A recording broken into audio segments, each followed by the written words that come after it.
On se connecte au marché. Allez, bonjour à tous. Nous allons revenir sur les résultats de Total Energy. Ils ont été donnés ce matin et ils ont été un peu meilleurs qu'anticipés, finalement. Donc vous voyez, donc Total Energy affiche un résultat net ajusté en hausse de 8% à 4,4 milliards de dollars au quatrième trimestre grâce à une bonne performance de son activité GNL et électricité en 2024 dans un environnement moins favorable qu'en 2023. Total Energy tire parti de sa stratégie multi-énergie intégrée avec un résultat net ajusté de plus de 18 milliards et une rentabilité de 14,8 au meilleur des majors. Donc vous le voyez, l'évolution, alors c'est vrai que par rapport au trimestre précédent, il y a du mieux, au niveau de l'évolution. On est sur du plus 8%, sur le résultat net, 4,4 milliards. Marge EBITDA, donc 10 milliards, c'est ça, plus 5%. Et les flux de trésorerie d'exploitation est bien meilleur, on a 74% de hausse. Donc très très bon. Bon, je vais pas trop revenir sur toutes les données parce que bon, c'est pas très très intéressant. Là, je vais faire un truc assez rapide. Euh, bon, il y a eu bien sûr dans les faits un peu négatifs, il y a eu l'histoire Adani. Vous savez qu'ils avaient fait des acquisitions chez Adani 2 ans en arrière. Il y a eu une mise en accusation de la société Adani, et c'est vrai que ça a posé un peu problème. Il y a eu aussi l'élection de Trump, qui a posé problème. On a vu qu'ils sont sortis, alors je sais pas où est-ce que c'est noté, mais ils étaient sortis ouais, c'est ça, voilà, cession de 50% de portefeuille de 2 gigawatts dans l'actif solaire aux États-Unis. Donc ils sont beaucoup sortis aux États-Unis du solaire. Visiblement, l'élection de Trump a posé problème à Total Energy. Voilà, on notera tiens qu'ils ont fait une signature d'un contrat avec ST Microelectronics, pour ceux qui ont lu ST Microelectronics. Et bien sûr, ils travaillent aussi avec Air Liquide. Voilà, c'est le lancement d'un projet d'hydrogène renouvelable. Voilà, donc ce qu'on va regarder avec attention déjà, bon, c'est il y a deux trois données qui pour moi est le plus intéressant, c'est l'avenir surtout de la société et surtout par rapport aux bénéfices de la société. Donc on va aller voir un peu ça.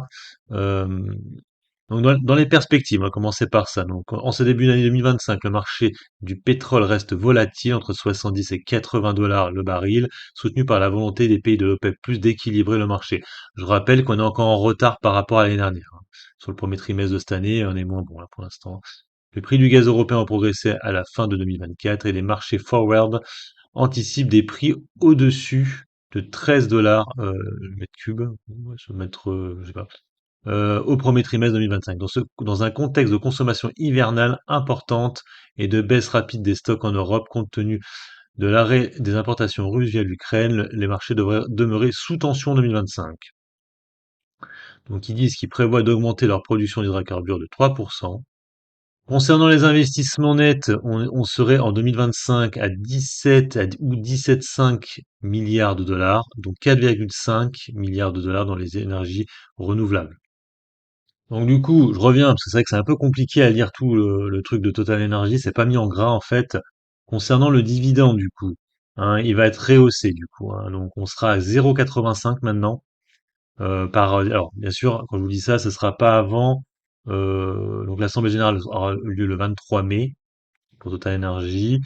Et du coup, le seul dividende aura lieu, je crois que ça va être en juin, un truc comme ça. Donc là, le prochain dividende qu'on aura en mars, ce sera 79 de nouveau.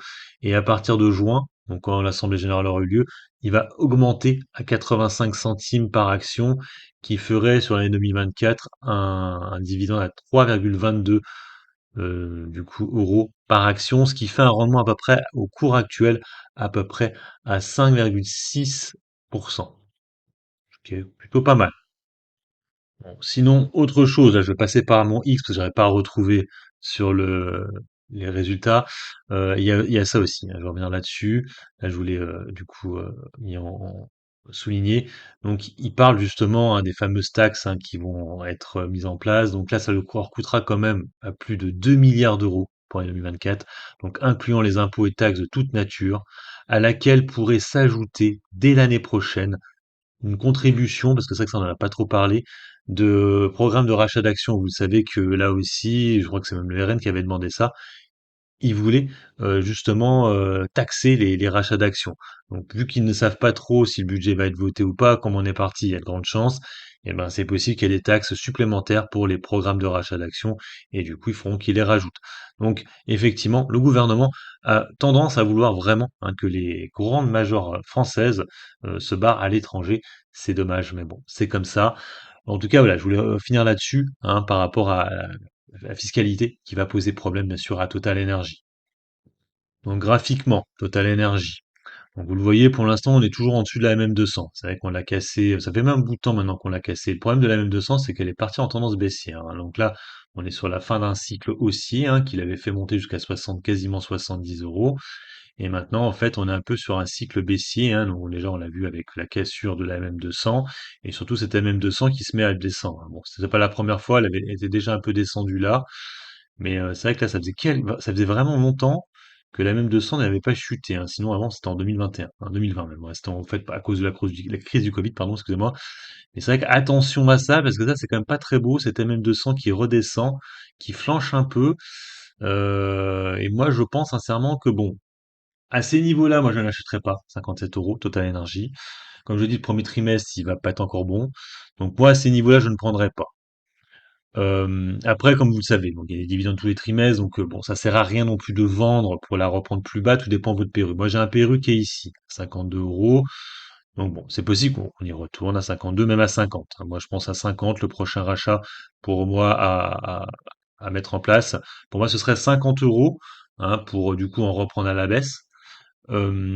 Après, si on continue à chuter, on pourrait viser les 47-48 euros, là, ici, voire carrément plus bas, mais bon, là, ce serait chaud. Bon, à l'époque, je vous avais dit 42. Bon, il y a 44 aussi. C'était 42, moi, que j'avais joué à l'époque. Euh, voilà, 42 euros à peu près ici. 42,11. Parce qu'on voyait que c'était... alors, ouais, je ne vous ai pas tracé la ligne, là, parce que ce sera plus simple en vous la traçant. 42 euros. Hop. Voilà, à peu près là. Parce qu'on voyait que c'était un bon support à l'époque. Vous voyez, on avait tapé là, on avait tapé là, on avait tapé là aussi. On avait tapé, bon, on était redescendu un peu, mais c'est les Bollinger, on voit pas très bien. Là, on avait tapé souvent à ces niveaux-là, là de nouveau par là. Et là, c'était un peu résistance, vous voyez. Donc pour moi, ouais, 42, ce serait plutôt intéressant, mais bon, pareil, hein, ce sera pas pour maintenant. Il faudrait vraiment que pendant pas mal de temps, le Brent reste assez bas pour qu'on aille à ces niveaux-là. Mais l'avantage au moins, c'est que vu que le dividende n'arrête pas de monter, bah, si vous la prenez à 42 euros, vous avez un bien meilleur rendement que moi qui l'ai pris à 52, hein, typiquement. Voilà, bon, j'ai fait le point hein, sur Total Energy. Donc résultat, acheté pour l'instant. Bon investissement et puis bon trade. Ciao, ciao.